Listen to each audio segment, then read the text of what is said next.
Welcome to Your Education Matters, a source of information about British Columbian education. Your Education Matters features the voices of professional educators and other education stakeholders. Dr. Mario Pinto is Simon Fraser University's current Vice President for Research. Prior to this assignment, he has served SFU as Professor and Chair of Chemistry. Vice President Pinto is an advocate for university research and contributes to policy development and research at the university, provincial, and national levels. He is a champion for multidisciplinary approaches to global problems and for establishing national and international linkages in research, technology, and education. As a researcher himself, Dr. Pinto is a pioneer in the field of chemical biology and is one of the founding members of the Center for Drug Research and Development. His work involves the synthesis of antiviral and antibacterial drugs, bacterial vaccines, and new methods of viral control. Mario Pinto has often been recognized for his research, including the BC Innovation Council Frontiers of Research Award, and as a Fellow of the Chemical Institute of Canada and the Royal Society of Canada. Dr. Pinto is past president of the Canadian Society for Chemistry. We are pleased to welcome Mario Pinto to Your Education Matters. Thank you for thinking about Your Education Matters.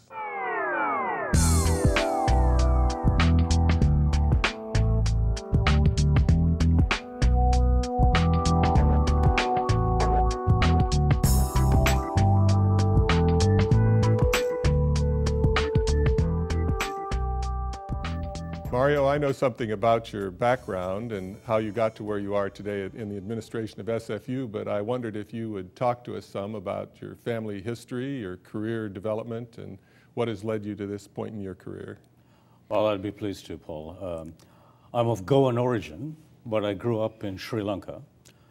And on my father's side, my great-grandfather was an apothecary. So in fact, I'm a fourth-generation chemist. My grandfather taught the medical students in pharmacy. My father was a forensic chemist, and I too eventually chose the profession of chemistry. On my mother's side, my great-grandfather was an editor, a playwright, and a publisher, and his progeny ended up being musicians, actors, and poets. So it was fortunate that my mother, who was a singer, met my father, who was playing violin in the orchestra, and the rest, as they say, is history. In terms of my own education, after I came to Canada, I went to Queen's University, and I did my PhD at Queen's, but also my BSc. I started off in mathematics and computing, then subsequently changed to life sciences, and eventually chemistry. And what I've tried to do in my subsequent career is to combine all those aspects in my research programs. Well, that would be a very useful background now because you're in charge of research for all the disciplines of SFU. Yes, I find that just the environment that I grew up in terms of humanities, social sciences, combined with the scientific aspects, has given me a balanced outlook, a balanced perspective, and a somewhat unusual perspective, I think, in appreciating the commonality of the principles, but also the differences in the various sub-disciplines. And how did your career come to focus on the areas of research that you personally have been involved with? Interesting. I realized that one could apply the principles of mathematics and computing and in silico design to drug design, and to understand the shapes of molecules known as conformations, and to use that as the guiding principle to look at interactions with protein receptors, and to look at interactions between drug candidates and protein receptors, vaccine candidates and protein receptors, antibodies in particular. And so my background training in my postdoctoral years in immunology, immunochemistry, in synthetic organic chemistry was very useful in bringing all of those aspects to bear on the initial program. Subsequently, I was very fortunate to work with some very talented students, and we were able to go into uncharted territory where we learned aspects of molecular biology and now even cell biology. Working with my collaborators in virology and other fields has allowed us to really take the the fundamental work to the cell level and even to the animal level, to look at the systems approach. So this is really a combined effort resulting from very fundamental interests, but resulting in a very applied initiative. It is quite clear to me, though, that without those fundamentals, that we would never arrive at the possibility of application. Are there certain diseases that you have been addressing, or is your work generic and cuts across many diseases? The principles cut across many boundaries, but I focused in particular on antiviral therapeutics. At the moment, we have lead candidates for influenza A and for dengue virus. I've tried to concentrate on neglected diseases in the developing world. We work also on therapeutics for Mycobacterium tuberculosis, also of interest in the developing world. But at the same time, we've looked at some chronic diseases. So in particular, type 2 diabetes and obesity, and at the moment, cervical cancer. One of my interests has been in looking at ethnobotany. So I've gone back to herbal remedies for the treatment of diseases, and in fact, our lead compounds for the treatment of type 2 diabetes come from an herbal remedy from Sri Lanka and southern India. We have just developed a whole new series of compounds with activity against cervical cancer, very selective activity, and these come from hyacinths in South Africa.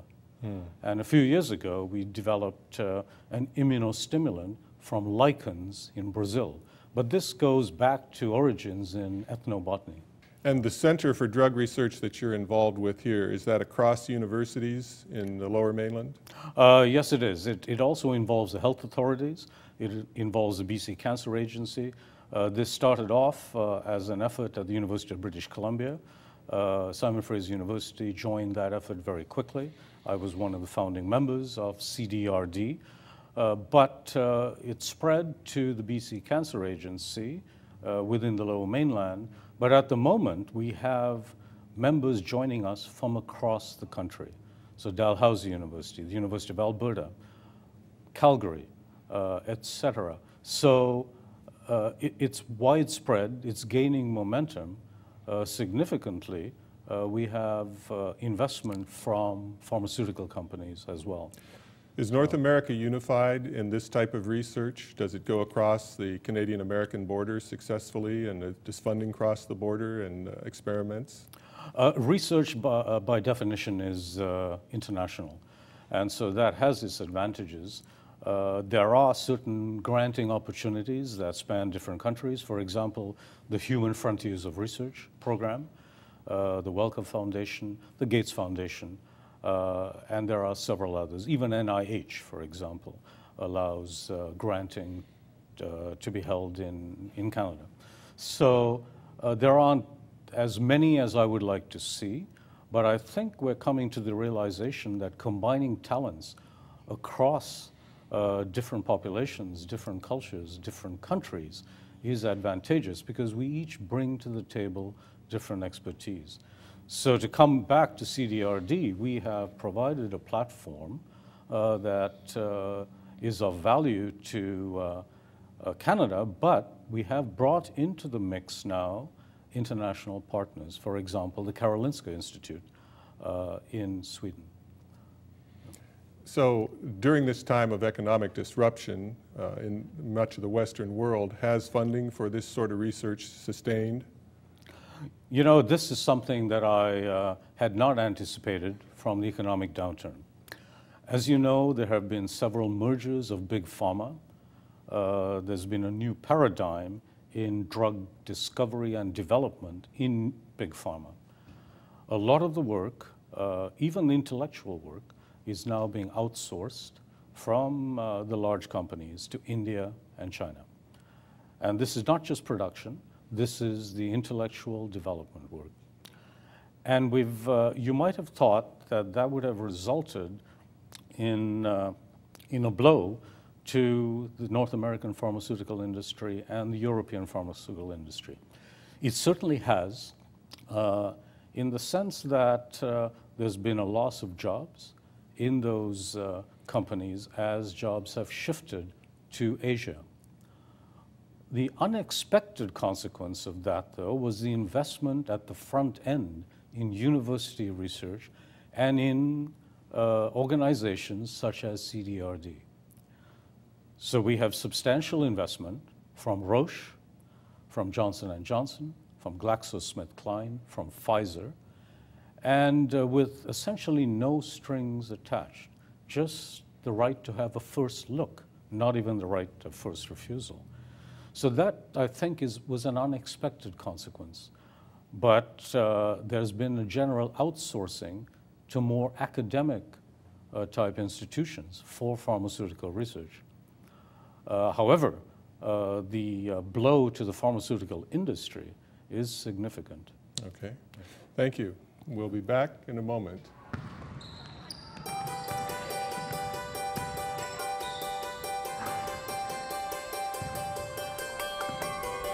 When I arrived at SFU, I was ready to pursue my dream to become a physiotherapist, which all started back in high school with my passion for athletics. But then I took a health sciences course and discovered that at SFU you have choices, incredible choices.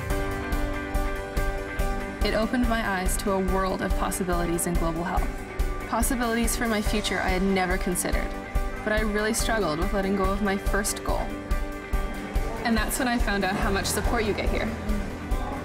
Incredible support, so you can really explore all those choices, think them through, and choose the path that's right for you. Faculty and staff paved the way for me and helped me navigate my new path, and I've never looked back. At SFU, you're part of a real community. The faculty and staff know who you are, what your interests are, and they really go out of their way for you. Research projects, conferences, international studies, co-op positions, student leadership. At SFU, you get the best education you could possibly hope for and the most support you could possibly ask for. And now that I've graduated, I'm packing my bags for Oxford to start my master's degree. Here's my plan. I see a need for better bridges between ideas and action in global healthcare. And if I can help build those bridges, that would be a really fantastic thing to do. I'm ready, and if you put your mind to it, you'll be ready too.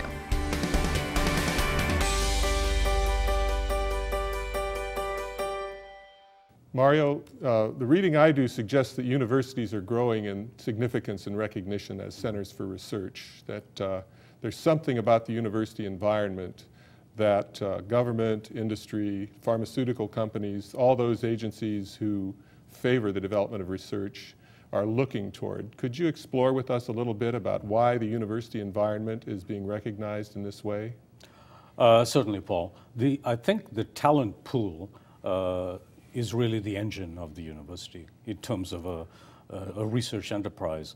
We have very bright faculty members, we have very bright students, very bright postdoctoral fellows, and it's there that inventions take place based on fundamental levels of inquiry. It's certainly true that much of the research and development activity is slowly shifting to the universities. Canada leads the G7 in the higher education investment for research and development. That's called HERD, per GDP. Right?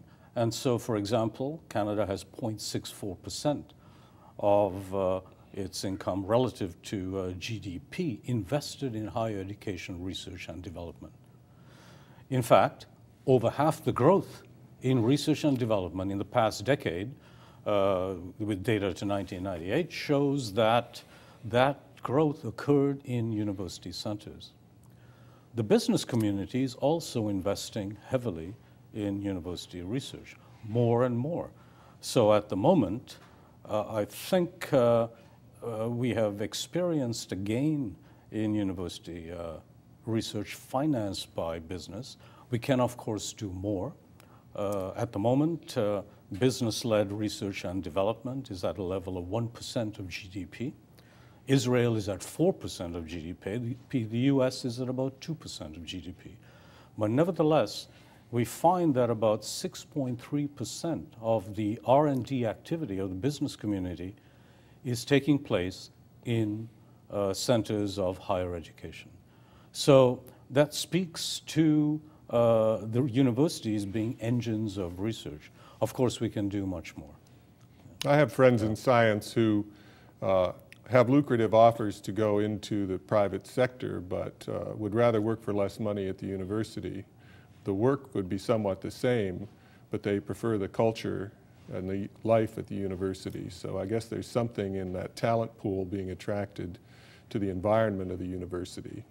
It's certainly true, and something that people might not appreciate is that the talent base never ages, right? The faculty age, right? But the incoming students are all at the same age, and they revitalize the faculty, and so that always brings excitement to the enterprise.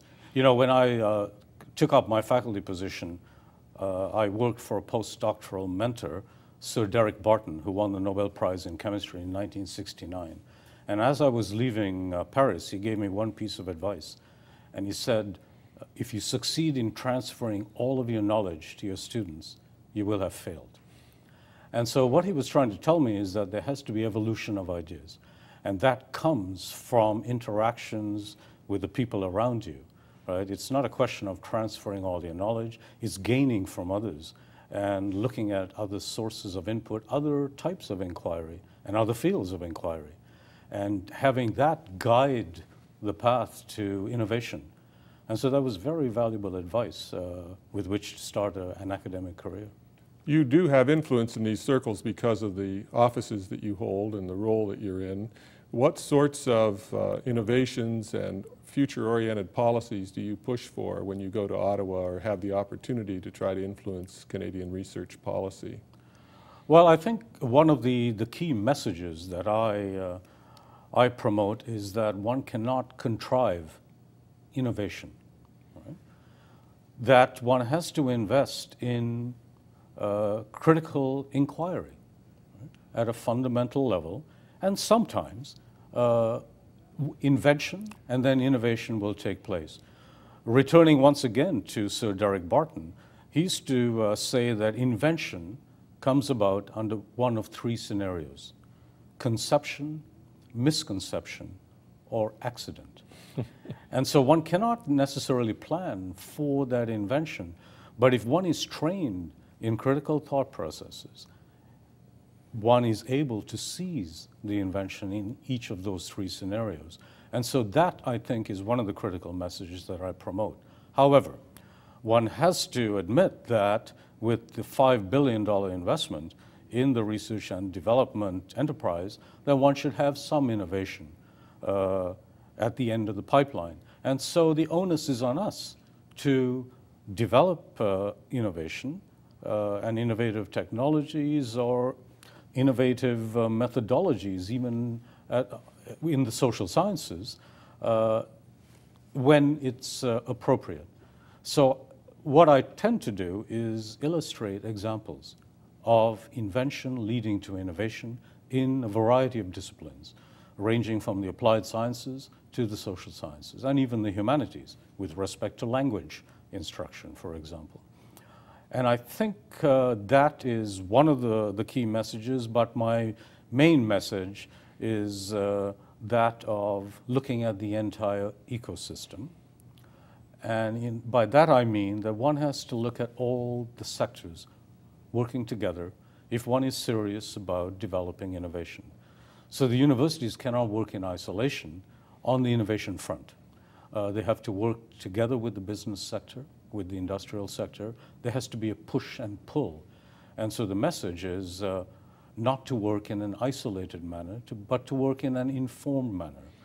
And with respect to societal impact, once again, one has to work in an informed manner, working with communities, realizing what problems need to be addressed in mental health and addictions, for example. This ties in with the recent efforts at knowledge dissemination and utilization, which has become a strong emphasis in Canadian research. Is that correct? That's correct. I think knowledge generation is the first aspect, but I think the responsibility is there for us to disseminate, mobilize knowledge, and when possible, apply that knowledge. Robert Dines, the former president of the University of California system, used to talk about the second D that we have forgotten about in the entire research and development enterprise. So he would talk about R&D and D, research and development and delivery. Mm-hmm. Right? And I think it's in the delivery aspect that one has to work very in close proximity to the business community or the social communities that one hopes to influence. Well, I'd like you to give us a couple more examples of what's going on at SFU in the research field. I know there's far more things than we have time to discuss, but if you could just give us a couple of highlights so the audience has a better sense of what the university is involved with. Right, let me just say that generally I'm very proud of our achievements. We have quadrupled our research income over the last decade. So this is an input parameter. It doesn't say it all. Over 75% of that funding comes from the Tri-Council. We have greater than average success rates in all of the operating programs of the three councils. So I'm very proud of the caliber of our faculty and their accomplishments. But it's the accomplishments that I really focus on. The impact of the publications, the impact of the research is being felt. And I think that comes about because of our philosophy that one should be integrated with the community. We boast that we are the intellectual heart of community. With our recent expansion in Surrey and the Woodward Center downtown in Vancouver, we hope that we'll also be the cultural heart of community. But it's there, working on the downtown east side, that we have made an impact. For example, projects by Julian Summers on mental health, projects by Benedict Fisher with opiate addiction, projects with Charlotte Waddell in social issues with disadvantaged first-time mothers, working with HIV-infected individuals, right? Cindy Patton. These are extremely relevant social issues, but also where significant research is required to inform policy. And so I'm very proud of those efforts working directly with society. On the science and technology sides, it's always somewhat easier to define the impact, but there too we have new models of developing our fundamental research. We have set up venture labs in the Lower Mainland and Venture Connection, where we bring student entrepreneurs to work with business entrepreneurs, to work in conjunction with the business community, where we develop ideas in a cogent fashion and not in a completely academic fashion. So we started, for example, a version of Dragon's Den 20 years ago with angel investors, where our faculty had to demonstrate the potential of their fundamental discoveries and seek investment in subsequent development. That has been very successful. It served us very well. And if you look at our incubation efforts, our accelerator efforts, we're one of the leaders in Canada. So I think the model there was to bring together all the significant players, not to work in isolation. The Center for Drug Research and Development is yet another model where one adds value to fundamental university researchers before trying to spin out a company prematurely, for example. That is one of the problems, spinning out companies with investment from venture capital in the past, where the lifetime of the spin-outs has not been the best because perhaps the critical questions were not asked at the front end of the pipeline. And so this might sound brutal, but our motto is kill it quickly, right? So one does the critical experiments at the outset in an informed way, and then one proceeds from there if the discoveries are judged to be viable. So it's a very different perspective for a university to bring to development of science and technology innovations. But I think, once again, the unifying theme is it's done in conjunction with the appropriate community, either the business community, in the latter case, in the first examples, with society. Yeah. Thank you very much, Mario, for sharing these thoughts with us on research. We appreciate it very much. Thank you. We'll be back in a moment.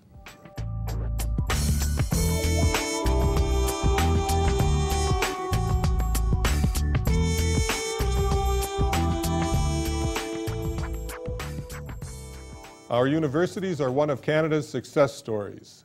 In cultural, economic, and social terms, universities continue to make a dramatic contribution to society. One aspect of this contribution comes through the research role of higher education. University research has been a driver in society's progress in health, productivity, the arts, and human services. One factor is the research-oriented people who gather at universities.